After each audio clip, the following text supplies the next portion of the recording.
but I just had 3 coffees as well. So I find it offsets that, Arjuna, quite well. Trust me. I think you'll be all right. I'll be fine. Are we on live? Yeah, well, folks, welcome back to Wisdom on Tap. Arjuna, Whatever. do you come here often? Or I do. do you? Thanks for inviting me back. Thanks for not just going, all right, that's enough. Well, this episode is sponsored by Hydrate, by Awesome Supplements. It's not really. Thanks, Ben. Thanks, Ben. It's not really. I bought it. I've sponsored this myself, technically. But it's good, isn't it? Should we give them a review? Yeah. Tastes nice. Tastes like watermelon. Tastes like watermelon, which is really good. Arjuna's happy with that because you had one that tastes like cherry. Good product. Yeah. Pretty, I would say, reasonably priced. Good. Daily part of my routine. Your routine. Yeah. So That's a nice segue. on that note, what does the routine of a monk look like? Well, we were talking about flow and your routine. So tell me about. I asked the questions right you there, do. mate. All right. You got the spotlights. Yeah, you won't come and getting many invites back if you carry on with this crap. My routine. Well, that's interesting because, we've been talking a lot in this little run of episodes about, what did we talk about in the first one? It was more loads of different things, but we were talking about this state of awareness, being aware of awareness, quite a deep topic. Then we flip-flopped into the next one where we were saying, well, how do you start doing that? And I think we shared, it's not something you do. It's how you show up. It's how you are.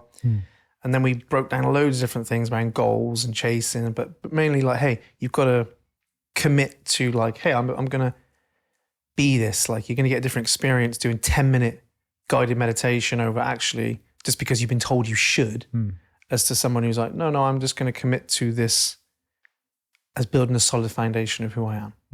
So I suppose if we're looking at, I'm like, well, how does a daily, what kind of practices, how do you live really as your life? Yeah. If I was to say, what most people say, do you have a morning routine? So do you have a morning routine, Mr. Monk? Yes. So obviously I jump out of bed at 3:30 a.m. I'm sensing some sarcasm. Go on. I wake up when my kids are on my head, kicking me.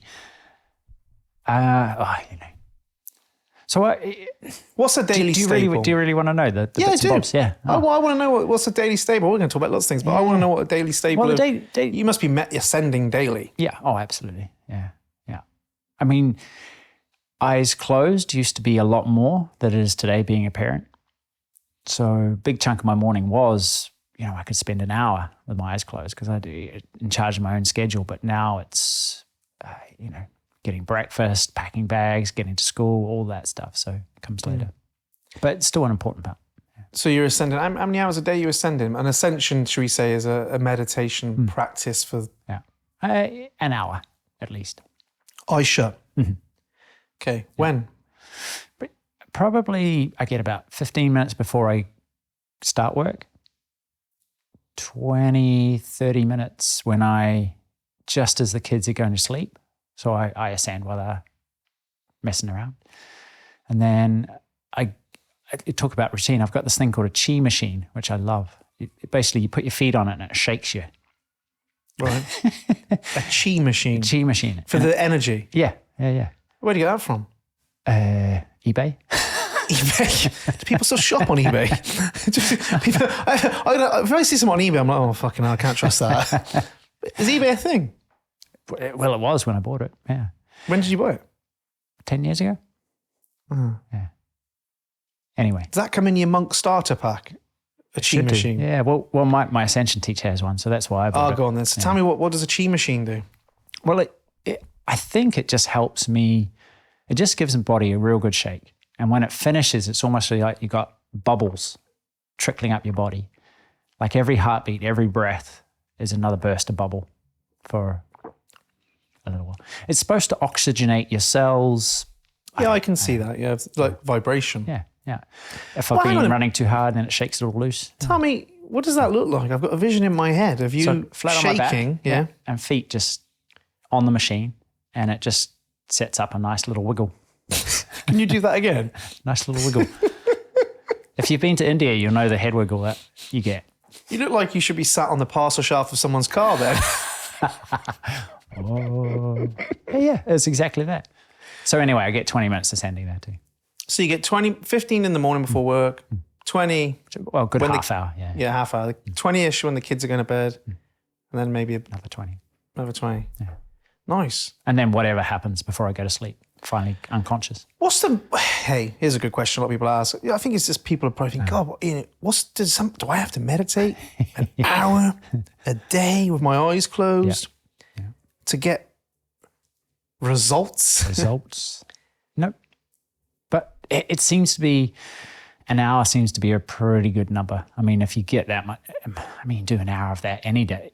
You do an hour of anything any day, you'll get really good quick. So. But it's more physical energy for me. Like I've become so aware of that space that we were talking about on episode 1 with me. Episode, anyway. 2. Next episode. Yeah, it's not really about refining the inner experience. It's about just getting physical energy and supposedly it helps on a more mystical level, and I don't have any experience of this, but I've been told that it helps the world experience more presence. This is ascending, or we've moved off the chi machine? Not the chi machine. Yeah. And I don't know, but TM did a bunch of, they used to have a conflict hit squad. So wherever in the world there was an earthquake or a conflict or a war, they would fly their crack team of meditators in to spread the love. And the Heart Math are really big on this global coherence, aren't they? They've got an app where they tell you everyone who's getting coherent everywhere. Yeah. Across this, and they have days where they come together. And I think Joe Dispenza's also, I mean, I think he took a lot of his work from Heart Math, but he's in there. So Ascension is a daily staple in it. And if someone, we always get people to do this in our courses and our stuff, say, hey, just get into the habit of sitting. Yeah. And it can be, people say, when's the best time? Yeah. But I always say, surely it's when the time it's going to be easiest to do. Exactly. Do you think we put a lot of stipulations on how it has to look as well? Oh, yeah. Like, well, my kids were up, or, I haven't got this like blacked out chamber of darkness and silence and presence, so I can't possibly meditate. My crystals aren't charged. Yeah. Whereas it's just like get 5 minutes if you can sometimes. Close your eyes, get 10 minutes, get 15 minutes. I'm a big fan of that. I always just say like almost like reps. Yeah. Because in movement now, they're like, to keep your energy up during the day, you might, between every block of work I do, I might do 10 press ups, bit of foam rolling. Those movement snacks.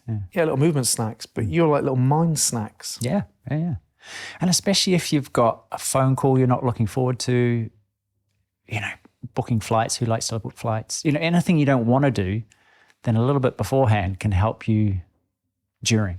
Yeah, like little mind resets. Yeah, just instead of heading into it with hesitation and anger or I'm nervous, going into it really mindful and lights on full beam.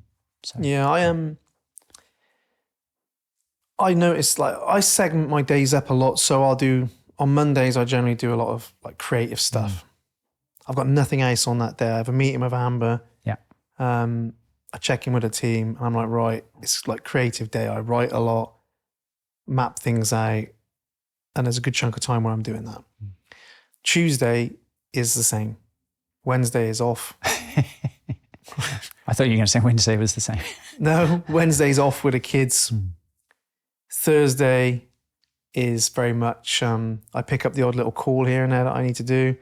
But again, it's like, it's, a certain, usually like key strategic things. And Friday I do all my coaching because I didn't want to keep changing hats all the time. So it's like, all right, I'm writing content. Oh, I've got a coaching call now. And if you're going into a coaching call after writing content, very often I used to find I wasn't really in coach mode. Yeah. I was in create content mode. But something and there is a point here, something I've started doing more recently, again, is just a little, we forget what we used to do, right? So between calls, I'll just take 5 minutes. Either outside, but like eyes open. Yeah. Ascending, sometimes eyes closed, because I feel like it just clears the browser. Yeah. On our stress masterclass, Matt Glant came in and taught. He showed us he showed this study Microsoft did. I think I've shared it on this podcast previously, but who cares? It's relevant.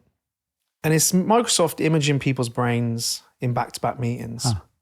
So no break.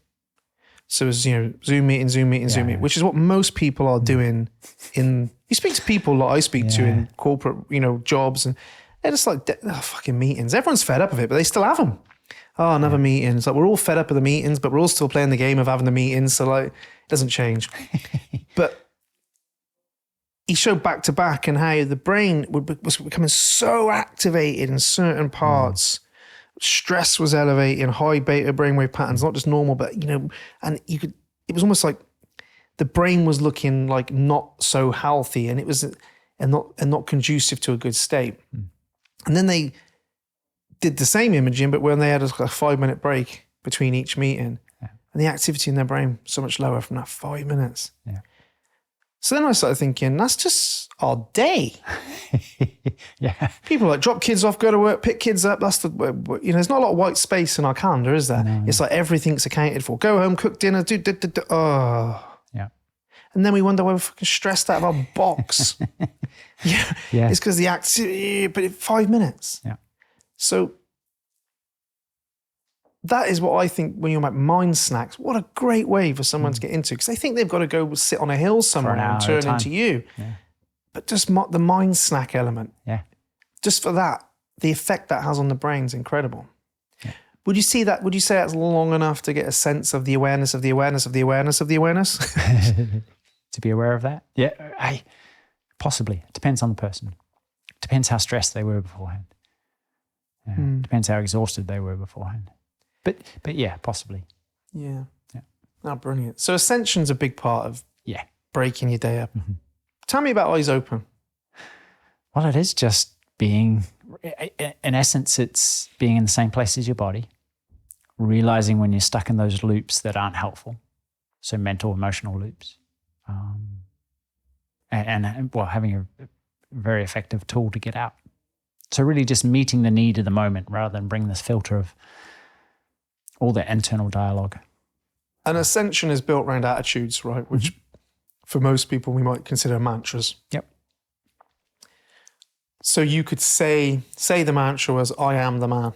Not that it is, but I'm trying not, because you're not supposed to share the Shire ascension attitudes, which I have 100% honored. I can swear on my kid's life that I've never taught anything like that, because I respect that.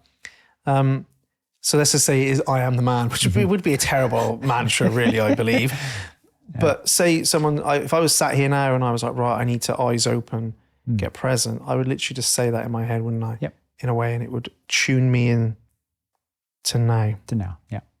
Yeah. Some people say, how can I meditate with my eyes open?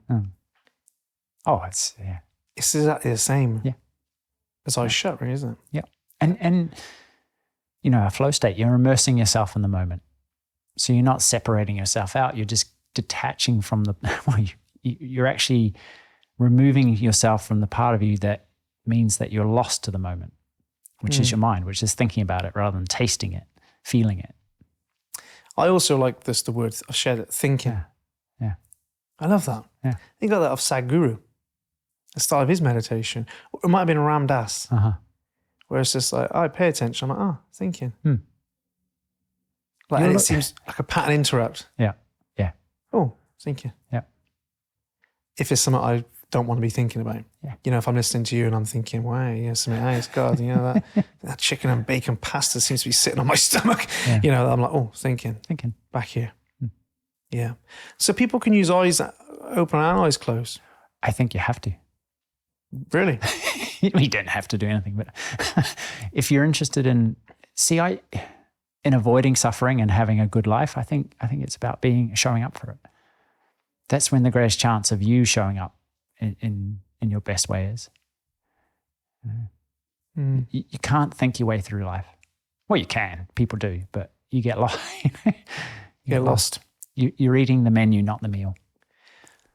So a big part of your life is ascension. Yep.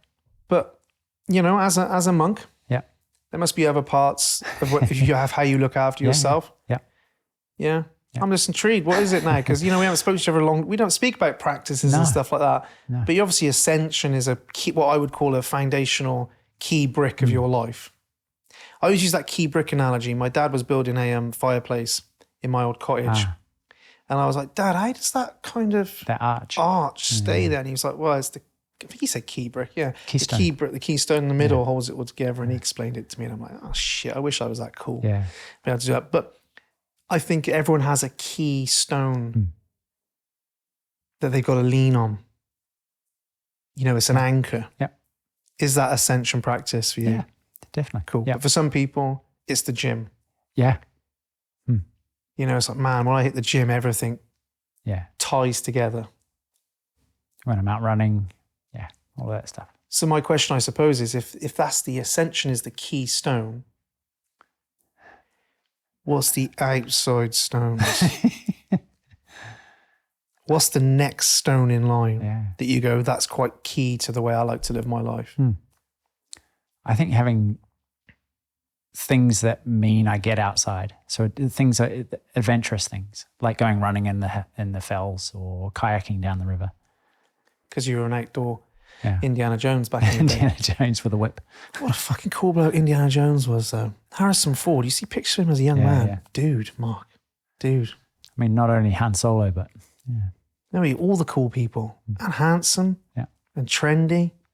And he sounds like a reasonably good bloke. Anyway, so you're getting outside, getting in water, getting in nature. Yeah. I am massive on that. Yeah. But in a different way. Gardening.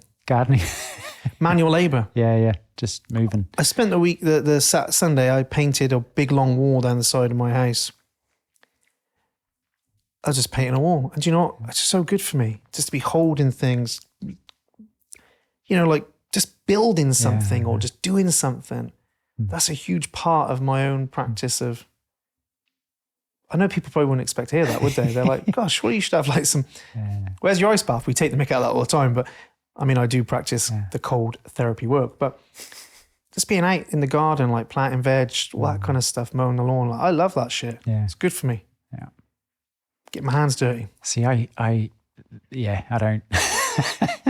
What's wrong If with my you? father-in-law didn't mow my lawn, it wouldn't get mowed. Fucking brilliant. I can think of any excuse not to spend time in the garden. You don't like mowing the lawn? No. That's a red flag. Yeah. A red flag out, Mark. Who doesn't like mowing? What man over the age of 35 doesn't like mowing his lawn? Yeah. I like the result. I don't like doing it. Well, life's about the journey, Arjuna. We don't do anything to be happy.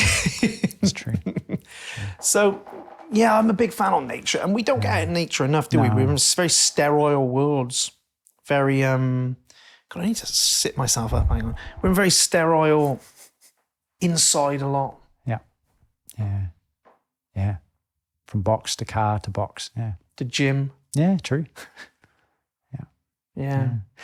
I it's not so much, well, no, it is it being outside. I mean, I love going to foreign cities and dipping down alleyway, interesting looking alleyways and doing new things, I think is, as well as natural adventure. It's just new adventure. So getting outside, getting adventuring, Yeah. key brick, not key brick, but me. It is a routine now you talk about, because I know it's one of those things that those points fixed in my diary. It's like, yeah. Yeah.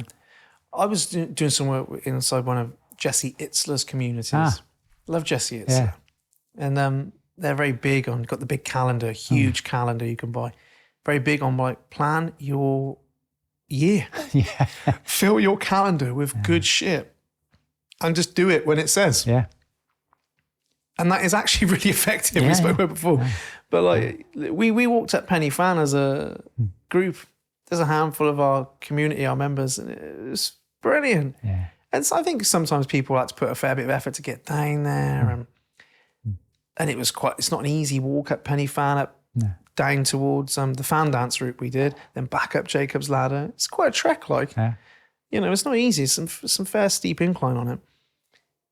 But people just felt great. Now, that's the sort of thing, if you don't have in the calendar, sometimes it's very hard to go, oh, this Saturday, let's just crack on. Done. Because life's got busy for most of us, isn't it? There's this dance of responsibilities that we have. Yeah.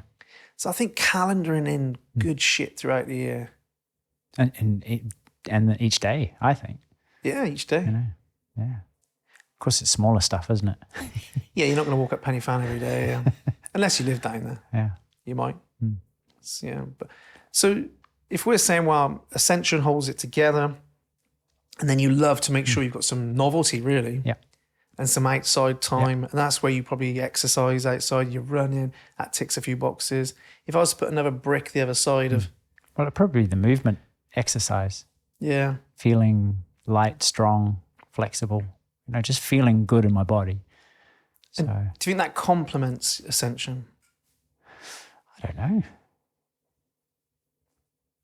Not necessarily, but seems to be the way I've been wired since I was a boy. Always running somewhere, or let's run up these stairs. What do you think about being on a spiritual journey but not looking after your body? Well, I don't know how people... Well, I couldn't do it. I don't know about anybody else, but yeah, I couldn't do it. I find it, how do I find it? I think if you think a lot of yourself, I find it hard to believe that you can be on a sort of spiritual journey without looking after your physical body. Yeah. I don't know. Like you said, hey, each their own. But I think surely that's a part of what we're about. I feel better when I'm in... Yeah. Don't get me wrong, I've felt really unhappy and been in phenomenal shape in my late 20s. Yeah. I was shredded and strong, but I wasn't happy. But I think that's where all this comes together as there can't be one brick. I suppose it's the point of the arch. My dad's wonderful arch. There's a key brick, but then there's all these other bricks around it, isn't there? There can't just be one thing that delivers us from evil. When I see reviews on one thing, it's like, I tried cold showers for 30 days, made no difference. Like, it ain't gonna make much difference if you're eating shit all day and like glued to your computer all night, is it? Surely it's all of these things stacked up in a nice little... Well, the arch analogy, it keeps using the arch analogy. It's like, what use is the key brick just on its own? Yeah. There has to be multiple factors, surely, of being a human being. I think the more you dive into that keystone, it shows you the things that you love. It gives you a sense of purpose, a sense of going for it. I like that. That whole follow your passion thing. But I think you really start to realize what floats your boat. When I can be perfectly content, perfectly happy sitting at my house, but then I go for a run in the Lakes District and it's like, everything's on 11. So it just brings sparkles on top, more joy. Sparkles on top? Unicorns. You love some sparkles on that? Unicorns and sparkles. Drinking a pink drink. We've changed him. I need an umbrella. Yeah. Maybe. But you know what I mean? You can be perfectly content, and yet there's things that you do and people you hang out with, it's just like, yes. Yeah, definitely. That's got to be the analogy of the arch, surely. It's got to be like, if you were building that arch, what would you build it out of? I know for me, a key central pillar if you're looking at practices, is the ascension or the meditation style practice that I use, because it allows me to feel into where I'm at and what's right for me and what's not. But alongside that is physicality, but it's not running. It's training, it's lifting weights, and I this year I made a big deal of setting out to be fit and healthy, because towards the end of last year I woke up on my birthday. I've just shared this, but I'll share it with you. And I'd just come off a cruise, and I hadn't been very well for a while in my physical self, really. And I just looked in the mirror and thought, no, it was my birthday. I thought, nah. Some people would have said, you weren't out of shape. But I just felt, this ain't what I'm about. I've always looked after myself. I've always been strong. And I was like, I need to change this. Then I got ill with that autoimmune issue for ages, which made me double down on like gut health and stuff like that. So it was quite nice. But the thing I've just gone with is like, actually, what do I enjoy? Nature and need. It's like, I want to be fit and healthy. I want to be strong. What is it that's going to really help me do that? And I just wrote a massive list of all the things I could do, right? From everything. Not that I wanted to, that I could do. And then I wrote down that list in the order of my preference of enjoyment. Yeah. And I was like, well, the thing I love doing is lifting weights. Yeah. Then I just wrote down, how much time am I willing to spend in the gym? And then from there, I was like, I'm going to make that work. Yeah. Because I think we set out and we go, well, you need to spend an hour in the gym and I need to go 4 times a week and I need to eat this and I need to do that. There's all these I have tos. It's like, well, there is stuff you have to do. Like, you can't break the very way the body works and try and get, I couldn't go, I want to be fit and muscly. I'm going to take up marathon running because it's not really it doesn't work. But I was like, no, that's the thing I'm going to enjoy the most. That's how much time I want to give it. Yeah. And my gym workout is 35 minutes. Yeah. And it's intense, no breaks, superset everything.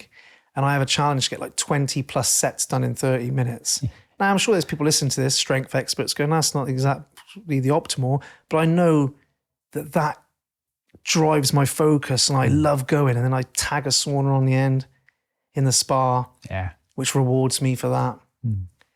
And I think sometimes you're looking at your pillar and it's like, there's some stuff you want to tick off, but it's like, well, what would I enjoy? Yes, physical health's important, but what would I most likely enjoy about that? Rather than here's what I've got to do. That's a drag, isn't it? Yeah. You know what I mean? Yeah. I think another brick for me on a weekly is I have to play some music. Yeah. Me too. Have to. Do you mean playing like piano or playing tunes? I mean playing piano. I mean playing piano, Yeah. See, I need something in my ears. I'm not too fussed about actually doing it, but no, I need music. Yeah. I need movement. Yeah. If I was a coach now, well, I am. I'd be like, I need meditation. The 3 M's. That's my 3 M protocol. There you go. Music, movement, meditation. Bam. Can buy it off me. How important is meals? Because that's something. Another M. Yeah. Because for me, that's the center one. Is if I had £1 million, I'd spend it all on taking my buddies good places to eat. Yeah. I love good food. Yeah. I think quality food's really important. What you're putting in your system. Yeah. You know? Yeah. And experiences. And, here's a thing. Why not try and imagine a day or an experience where you combined all of your key bricks? Yeah. It's like, well, I love being outside. I love moving. How can I move outside? I love hanging out with cool people. How can they come? Music. I love music. How can I tag that in? Yeah. Like, how can I combine all that in one go and have an experience? Yeah. Like a flow day. Yeah. Good job. Yeah, that's where I go. But if you're building that art, that pit, that sort of arch, I also think of, the value of, I think, again, a good nighttime routine is part of my day. Yeah. Because I know sleep's important. In fact, I would pick up my phone and say, where's my sleep at? But sleep is the number one thing I think most people could prioritize that would have the biggest effect on their well-being. Yeah. Yeah. How many people, because, you talked about routine and I was like, I don't have routines, but actually I do. You do, yeah. They're just so ingrained. It doesn't feel like a choice. It's just, this is what I do. But I'm the same. I'm in bed by 9:30 just because I know I'm going to be awake early and I just seem to need 9 hours sleep. So yeah. But I come across so many people who say they can't sleep. And how many people do you think it's just because they don't prioritize it versus some sort of disturbance or trouble that means they can't actually sleep? Well, I don't know what I'd have to ask them. But ultimately, sleep seems the one part of our life that is we compress. Like, if you think you're busy, you might just take a bit of time off. I'll have to just get up earlier. Yeah. Busy, I'll have to go to bed later. And all of a sudden you're compressing this window. And so you can't get good sleep. I think good quality sleep is the number one thing for well-being. But so is a sense of purpose and meaning, and defining what you want out of life, isn't it? Yeah. What kind of person do you want to be? How do you want to live? But I think the interesting thing about rituals and routines is, there's no one thing. I keep saying that. I've said it's no one thing. It's like, oh, meditation's the thing. Oh, movement's the thing. It's like, no, you're such a multifaceted individual. Yeah. So many parts of you. It's all the thing. And it's finding a way to make the things fit. Like my routine's changed. I used to get up and my morning routine was longer. I'd wake up, grab a cup of tea, go outside, let the dog out. Yeah. What am I going to do now? Meditate, journal. What are you going to do now? Oh, go a bit training outside. 2 hours later, I'll get to work. Go to the office. Oh, living the dream. No, I literally open my eyes like this. I'm like, oh. And my boy's there staring at me. And it's amazing. He's like, Daddy, let's go downstairs. And I'm like, what time is it? Mate, it's in the sixes, not now, not in the sixes. But my light says it's daytime. We need to reset that light. I'm not fucking getting up in the sixes. Not today. Your sister's still asleep. I'm going to wake her up. No, don't wake your sister up. Don't wake your sister up. Please, God, don't wake your sister up. She's asleep. And all of a sudden you're like, right, I'm up. And I've got someone to feed and somebody to look at. So I'm not like, oh no, just sit down and do my meditation. So I've got this route, like, right, I've got to sort them out. And on the days that's my responsibility, when I'm shipped them off, you're off to nursery. Brilliant. I then go, like, my morning routine's very different. I'm in a cafe. I'm journaling down my thoughts, getting prepared. I go to work. And I'll do some of those things that I would do in the morning in the evening. Yeah. Like it's like this sliding scale. Yeah.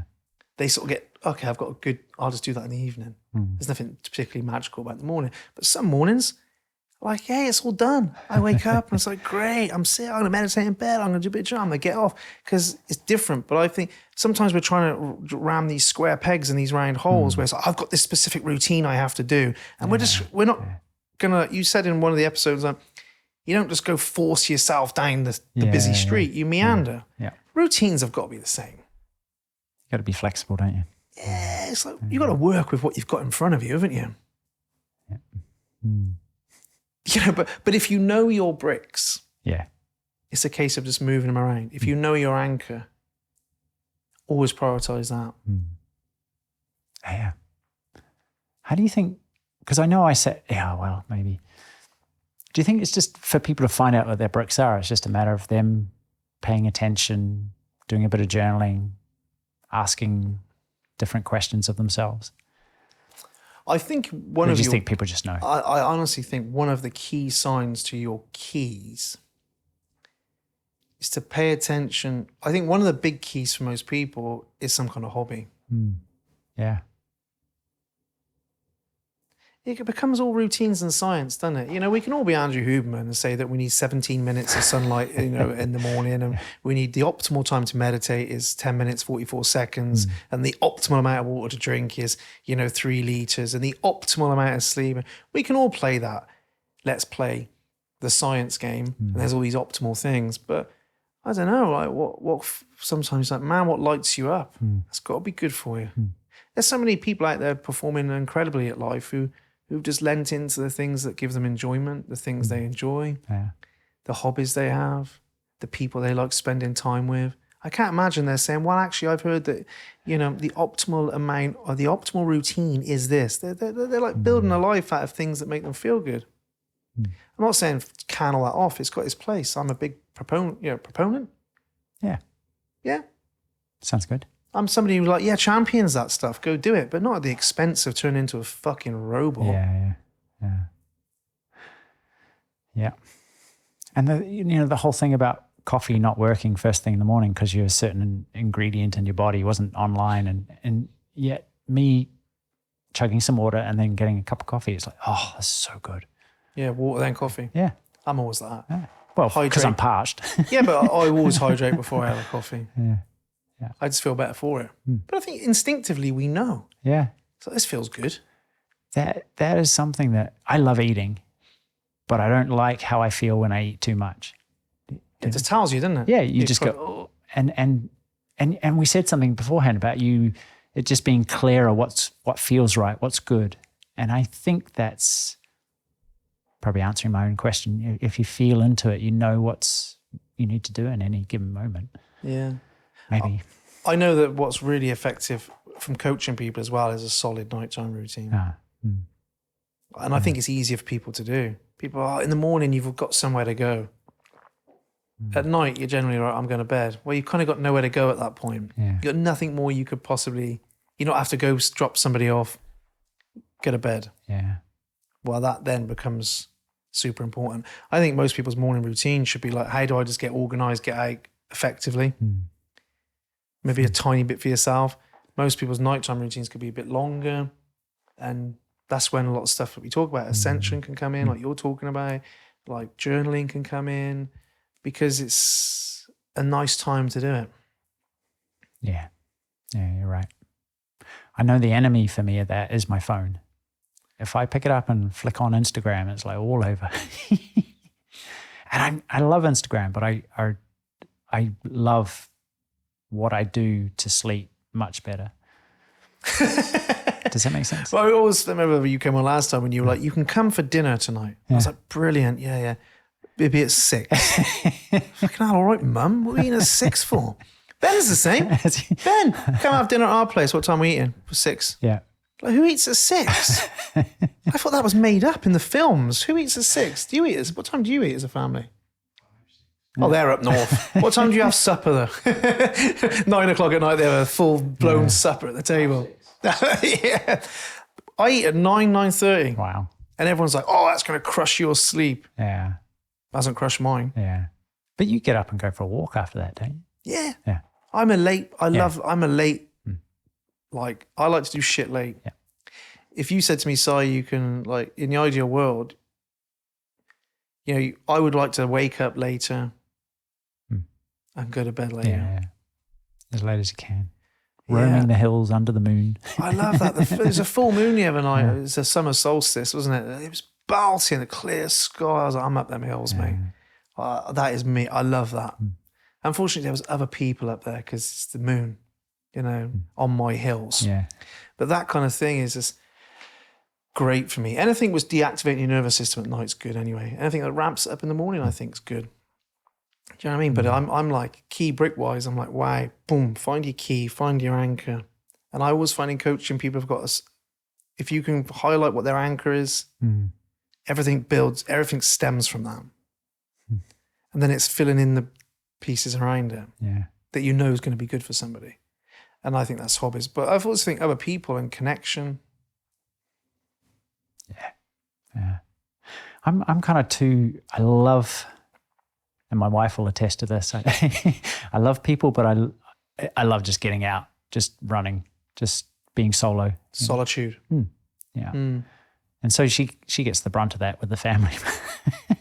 And I have to learn how to plan that and say, look, you know, do you think in sometime in October I might have a day to myself? So we're meeting in the middle a little bit. I was talking to a mate about that. I was like, you know, we used to say, do you fancy doing something this Saturday? Yeah. It doesn't exist that much anymore, does it? It's like, do you fancy, oh, hang on, I can fit you in November. Like, oh, bloody hell. But on the flip side, I noticed for me, one big change I made this year was to try and get in different environments. Because I was like at work, in the office, and then I was at home, and I would train at home. I was like, I'm going to get a sauna, you know, and that'd be nice. I need a sauna. I have a sauna at home. I know you've got a sauna. It's like, right, these are great things. And, you know, I play at home. Yeah, they're brilliant. And I found I was like, I'm at home or I'm at work. And what's been really good for me is actually going, oh, I'm off to the gym. That third place. That place, that extra environment. It's like, oh, I don't just work in the office anymore. I do a lot of focus work in the office, but I do a lot of creative work in the cafe. Or sometimes I work at home when there's no one there and do my calls there. Nothing else, only calls, because I can't focus. I'm that environment to me isn't like, right, let's crack on that environment. It's like quite divergent, like, well, you know, creative. So it's like, how many different environments can I get in? Because a lot of mental exhaustion is actually just is a lack of novelty. It's same old environment. So it seems great having everything at home, but it can make you a dull boy. Like, Yeah.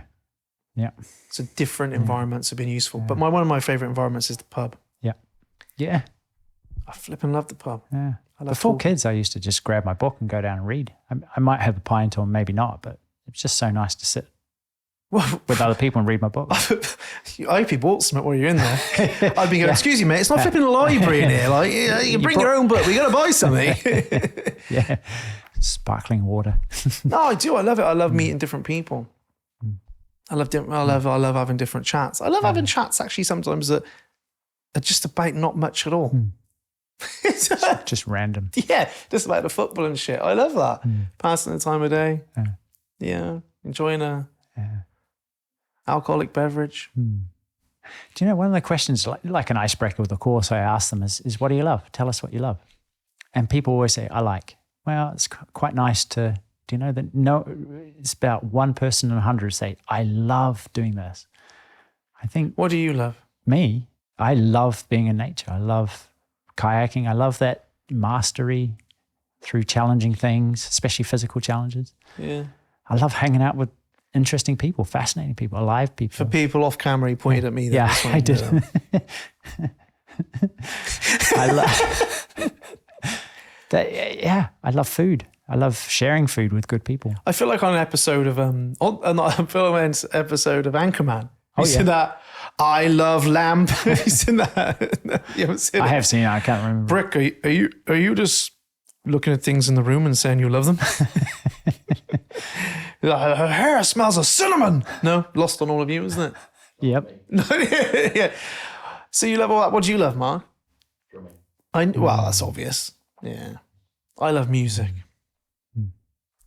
I absolutely love it. I mean, I love what I do. I was actually thinking this on the way up. I was thinking, I love coaching. I love coaching. Not speaking. I like speaking. Yeah. I like that stuff, but I love coaching. I love speaking to someone and actually the process, the togetherness that coaching requires. Not mentoring like go do this, but that relationship. I absolutely love that. That's what I like doing with my time. But I love music. I love playing the piano. I love walking. I love the hills. I love my dog. I love lots of things. Yeah. But, you know, if you go and build a life out of those things, you know that saying, people go build a life around what you love. I like it, but I'm like, it's a bit of a play on words in a sense, but I'm like, well, you build a life out of the things you love. Like I know when I'm not, if I'm like, oh, I feel a bit off, I look and I go, am I doing any of the stuff I really love? I can still be doing all my practices. Yeah. But am I walking the dog across the hills? Am I going for the odd pint? You know, am I listening to music? Am I playing music? Yeah. No, I'm not. Am I doing coaching? Or have I got caught up in the other areas of business that sometimes need my attention? Oh, I'm there. Yeah. So that Roosevelt, the important things and the urgent things. Yeah. We get so wrapped up in the urgent stuff that's not important. I just think we get wrapped up in the flipping. Like I said, we're not taking a mick out of Huberman or his protocol. So I love it. Great.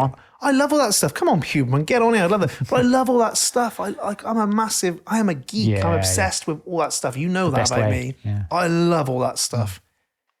But at the same time, I'm like, bloody hell, people get so obsessed with like the tactics, the protocols, the things we need to do to reach optimal well-being that we forget there's actually some simpler stuff that you're missing, which is like, do you know what you want out of life? Are you actively building the kind of life you want? What do you love? What do you enjoy? Yeah. What does your soul tell you that you should go do more of? Build that into your life. Yeah. Stop being stuck behind your own eyes all the time. Principles versus methods, you know. Yeah, sometimes, but also the principles of we treat ourselves like we're a robot, like a head on a stick. Like it's the right program. Yeah, like not like that phrase, isn't it? You know, the methods are many. The principles are few. Yeah. No, I'd go beyond that. Like, there's principles. The methods I'm talking about is kind of like, I would say, like almost this is how to operate. This is how to create the optimal operational, you know, system, so to speak, for yourself. But there is an element of everyone that's this unique individual human being behind all that. Yeah. And it's like, do you feed that? Like I said, this is the optimal amount of sunshine. This is this. This is like, I get it. I get it. All that's important. I love it. But beyond that, surely we're more than all the. Yeah. Surely there's things that if you speak to somebody who's unhappy, they're usually going through something, and we need to learn how to deal with that. But also, like I said, we usually forgot who we are and where we're going and what we're about, and forgot what lights us up. Got caught away in the drudgery of being a adult. It's like you forgot what you start. The drums. How often do you play it? Go and play it all the time. How often do you listen to music? How often do you go down? Like if we can protect those things. And I just think, we're in the middle of a mental health fucking crisis, as they keep telling us. But nothing seems to be improving it. These habits don't seem to be improving it, do they? Within reason. It's like, well, maybe we're missing something. Yeah. I'm on a rant here, but I was thinking about AI. I've just started playing with AI, to write me something on this. And it's correct. It's English. It makes sense. But for want of a better word, there's no soul in it. yeah, exactly. Yeah. There's nothing in it. You can tell. And these optimized things, it's correct, but there's no flavor. There's no you getting nutrients from it because you love it. There's no connection. Yeah, I've said this before. Habits are great. Like people just doesn't think habits are good. What are you trying to say? Light's not good for you? Of course, I fucking teach it every week. But I'm like, this is entry. This is basics. Give it away. Like, do all this stuff. It's amazing for you. But after that, how do we move you on? It's what I keep saying. The upgrades are the key. That stuff gets you in a good spot. It gives you capacity mentally, physically, emotionally. It gets everything working. Well done, we're working. Now what? Well, I've got this, I just got no confidence. Let's work on that. Oh, my confidence improved, but I really struggle with communication. Let's work on that. It's like there's these specific things that have transformed my life when I needed it. It wasn't, I think I just need to get more sunlight. It was like, actually, I think now I need to go work on this. Oh, my money's a big issue. Let's go and work on your relationship with money. There's all these specific upgrades you can take that I think are where real transformation comes. When I made that post the other week about what's your biggest stressor, it was all related to specific things that actually you probably need to work on separately. Right. Fixable things. Yeah, things that you can, separate skill sets. And I think that's outside of habits and goals. That's where I like to focus all our work with our people. It's like, what's the upgrade they need? They can choose from, I think, 25 different upgrades to take, depending on where they are. Yeah. But I don't like to look at each human being like they're just a fucking robot where if I feed the right stuff in, their life changes. It's like they all need different things to work on. And also it's like, well, you are a human being with, you've got intricacies to you and uniqueness to you that if you feed into from a soul perspective, I think that can solve a lot rather than us being so sterile. That's the view I think it is. It's quite a sterile, mechanical view we often have of how to improve people's mental health. And maybe we need to soften that and be more human and say, what do you do for yourself? Get to know the person rather than the procedure. Help the person get to know the person. Yeah. How many of us are just, living a shadow life, not really being who we want, doing the things we want, and pretending we don't know that we want it. I think there was a time in my life where I wanted to do this life right, and I was terrified of making the wrong decision. So it was hard to it was easy to trust someone else's method, someone else's do this and you'll be happy.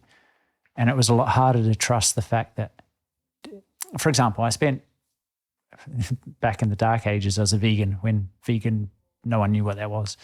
But I did it because I thought it was the right thing to do. Wow.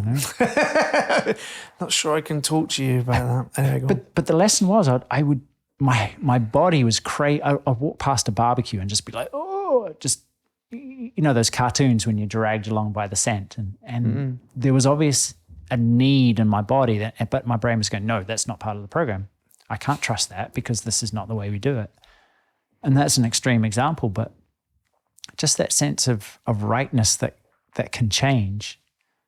yes, you have habits that you form on this is good for me, but then there's, today I'm going to have that ice cream. Today I'm going to be the vegan. Today I'm going to have a beer. Tomorrow I'm not, how do you know until you show up? Yeah. No, I agree. And I suppose it's we talk about this in the cafes, knowing,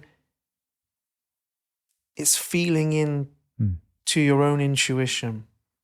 And I kind of touched upon it with you, didn't I? I said, well, if I'm stressed and tired and haven't slept well, then I'm probably not so clear on what this feeling is, probably more me emotionally reacting than me knowing. Yeah. So I don't necessarily trust my intuition at that point.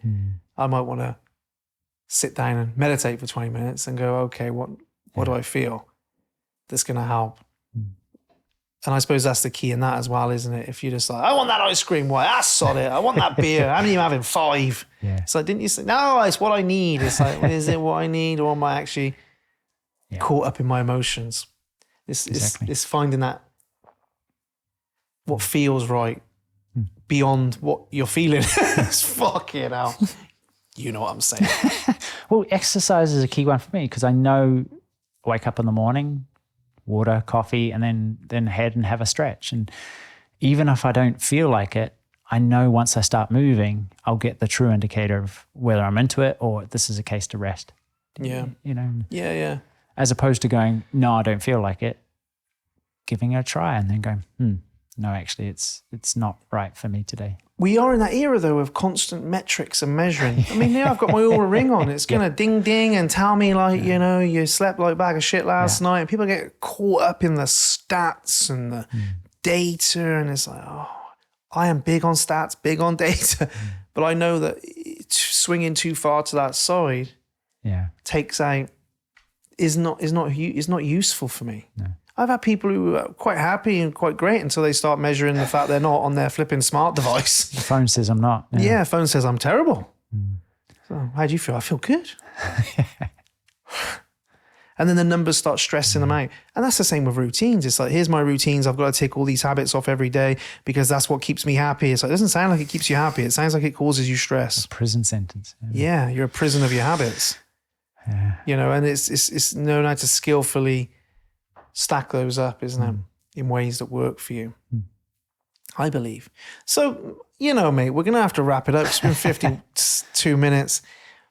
But I think it's insightful. You sit and you think, well, Arjuna's a monk. He's probably going to sit in ultra silence every day for 5 days. But here you are, getting the kids off to school. Oh, yeah. Squeezing in those little mind, what do we call them? Reboots, resets. Yeah. Tuning in at the opportunities you can. Eyes open, perfectly good as eyes closed. Yeah. But you also, big part of your life's getting outside, moving. Yeah.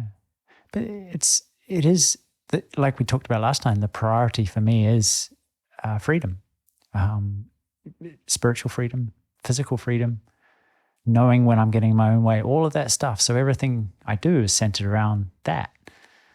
So it becomes obvious. I know that's so important to me. So it becomes easy when I'm not being that or not doing that. Yeah, I think that's what we're talking about. Sometimes it's like highlighting what are the key important things for you that make a difference for you, that you like doing, that you feel best doing. I do truly believe, though, we've become very clinical and mechanical in some of our approach to this stuff. And there's a time and a place. You've got about fundamental understanding of what's good for you, but not at the expense of the fun stuff, I suppose so to speak. Yeah. Are we not in a good place because we've, and that's why we're not doing the stuff we enjoy? Or is it we're not doing the stuff we enjoy and then we find ourselves not in a good place? I think it's probably just as much the latter. Yeah. Well, on that note, Arjuna, it's been a blast talking to you. Yeah, thank you once again. Thank you once again. You're going to have to do one more episode with me after this. Cool. I don't know what we're going to call it, talk about. It could be anything. We could talk about Metallica. Have they lost their way? Don't know. Have they lost their way? Mark says no. Mark's our musical buff. There was a dip somewhere back in the 90s, wasn't there? Oh, there you go. On fire. Isn't it great? Old men can still rock. They're not Keith Richards, though, are they? No one's Keith Richards. Keith Richards is the man. Doesn't drink anymore. Well, Doesn't do anything. high performers don't drink. 900 years you become. Yeah. 900 years you become. No more drink you have. Oh, folks, right here. Have a wonderful day.